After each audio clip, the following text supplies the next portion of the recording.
Marcus Aurelius once wrote, "You don't have to turn this into something."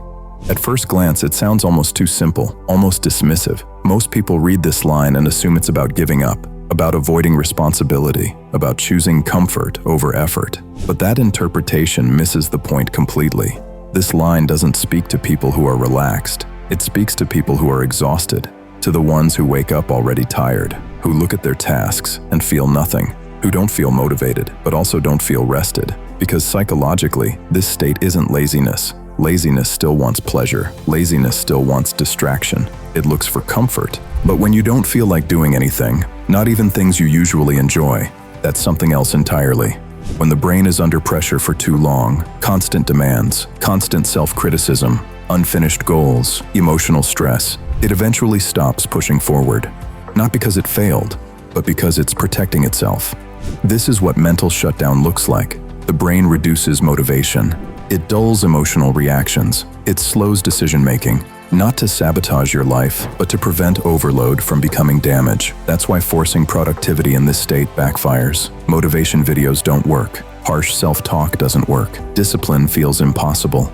Because motivation is a push mechanism. And right now, your brain isn't resisting effort, it's conserving energy. This is why Marcus Aurelius's line feels calming instead of inspiring. "You don't have to turn this into something," removes urgency. It tells the nervous system, you don't need to react, fix, or optimize this moment. And that matters more than it sounds, because pressure keeps the stress response active, and an active stress response blocks clarity. Modern psychology describes this as a pause response. Not fight, not flight, not freeze, just pause. A temporary shutdown that creates space for the nervous system to settle. Marcus Aurelius wasn't teaching avoidance, he was describing timing. There are moments when action heals, and moments when restraint heals. Trying to force movement before safety returns only deepens the shutdown.